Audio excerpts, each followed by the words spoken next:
Squiz Kids acknowledges the traditional owners of the lands on which we podcast, the Turrbal and Kombumerri people. Squiz Kids! It's your daily news fix. Fun, free, fresh. Hello and welcome to Squiz Kids Today, your fresh take on what's happening in the world around you. I'm Christy Kijarina. It's Wednesday, July 15. In Squiz Kids Today, the countdown to World Cup glory, Europe's mantis menace, the messiest parking spot in space, and Indian posties deliver better vision. That's what's making news kid style. The Lowdown. As we hit publish on the podcast this morning, France and Spain are facing off in the first World Cup semi-final of this series. It's kind of no surprise because both nations are World Cup regulars, both making their 17th appearance. France has been the champion twice, Spain once, yet somehow they've only met once before at a World Cup. France won that match 3-1 in 2006, so Spain may have a tiny grudge to settle. Then tomorrow morning, set your alarm because England meet Argentina in a clash that will be loaded with history and probably lots of nervous pacing by the manager. Argentina are the defending champions and have 3 trophies, and England have only won once, and that was way back in 1966.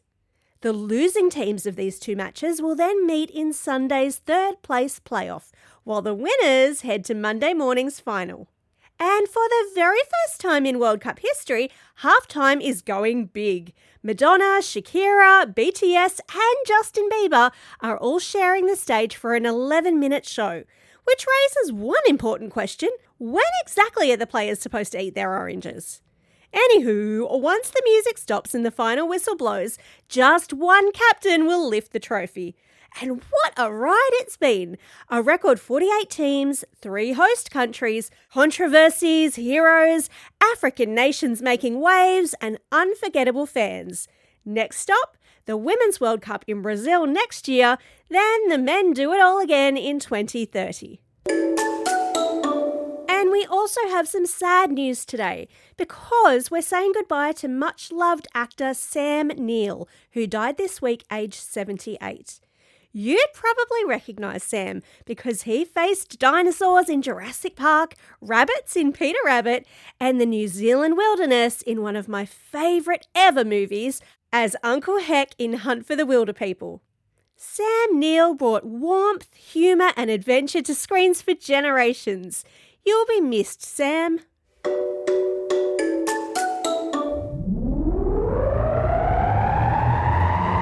Spin the globe. Each day, we give the world globe a spin and find a news story from wherever it stops.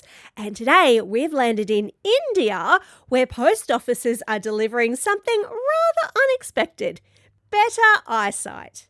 In Assam state, people visiting the post office can now stop for a free eye test while they're there. Former teacher Sangeeta Kalita runs one of the testing kiosks. If she notices someone squinting at a form or struggling to read the small print, she offers to check their eyesight. And if they need reading glasses, they can walk out wearing a free pair. More than 5,000 people have been tested so far, and most of those who receive glasses had never owned any before. And that matters because in remote areas, visiting an eye specialist can mean a long and expensive trip. But post offices are already everywhere. India has more than 150,000 of them.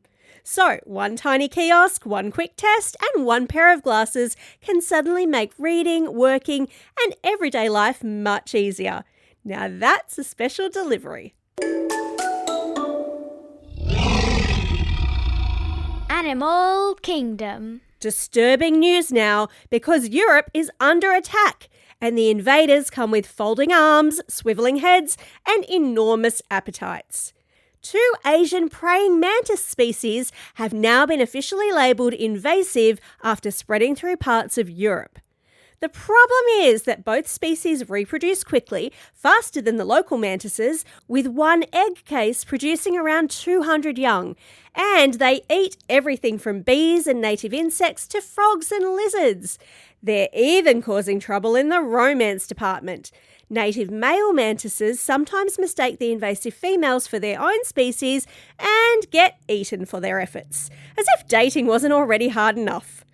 Climate change and warm city environments are also helping the mantises spread north.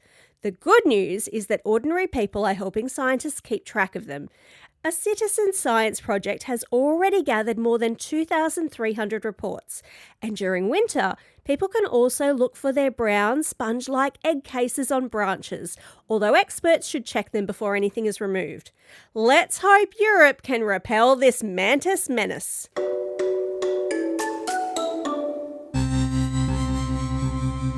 Spaced out. Researchers have been investigating a minefield of space junk in one of the busiest and most useful parts of Earth's orbit and found it's much junkier than they previously thought. The area is called the geostationary orbit. It sits about 36,000 kilometres above us. Satellites placed there orbit Earth at the same speed that the Earth rotates, and that means they appear to stay parked above the same space, making them perfect for beaming television, internet, and weather information across huge areas. But experts say the neighbourhood contains tiny, previously unseen pieces of space junk. Although some are only a few centimetres across, they're moving fast enough to cause major damage if they run into an expensive satellite. And unlike junk closer to Earth, these fragments won't easily slow down and burn up because there's almost no atmosphere at that altitude to slow them down. Fortunately, scientists now have a sharper way of finding them. By combining lots of telescope pictures, new software can reveal faint moving objects that once disappeared into the background. Basically, space now has a better junk detector because before satellites can dodge the junk, we first need to see it. Q&A call out. Can you hear that? That is the sound of kids author extraordinaire Andy Griffiths putting the finishing touches to his new book, You and Me and the Gigantic Knucklehead.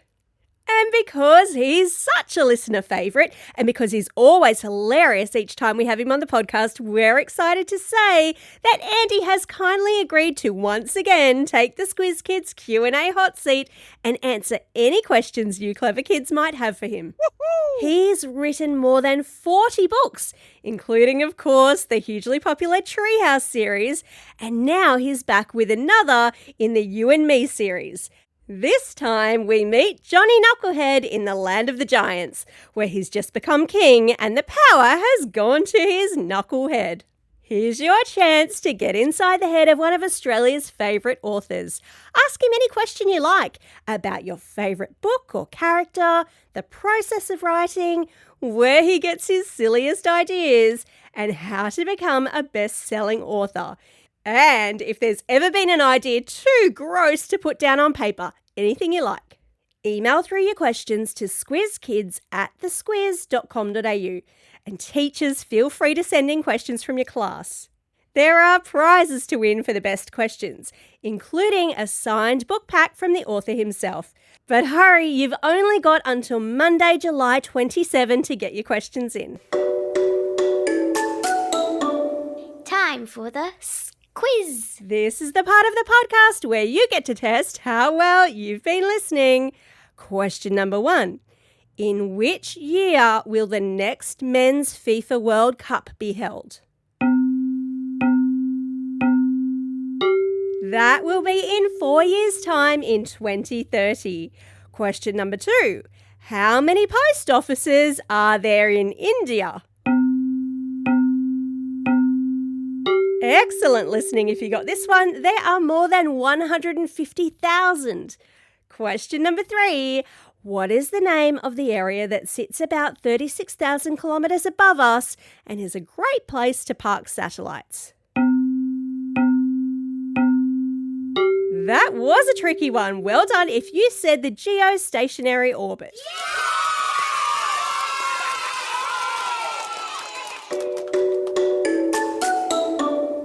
shout-outs. It's Wednesday, July 15. On this day, way back in 1912, the Commonwealth Bank opened its first branch at 317 Collins Street in Melbourne. It began with just 12 staff, but Australians could also use hundreds of post offices to access their savings. Happy birthday, CommBank! It's also a special day for these Squiz kids celebrating their birthday today. Boy Yang from Mansfield, Hannah from Cogra, Harry from Arcadia, Harry from Maiden Gully, and Gemma from Doncaster East. And belated birthday shout-outs go to Sophia from Bentley East, Olympia from Carnegie, Rudy from Middleton, and a very special belated birthday shout-out to Maya from McLaren Vale. And remember, if you celebrated a birthday over the recent break, your shout-out was featured in our road trip quiz episodes released each Friday during the holidays. If you missed the cut-off, send us an email and we'll happily give you a belated birthday shout-out. Classroom shout-outs are back next week too.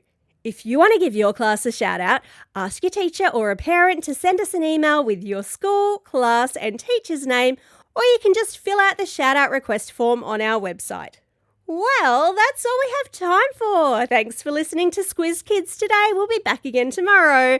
But in the meantime, get out there and have a most excellent day. Over and out.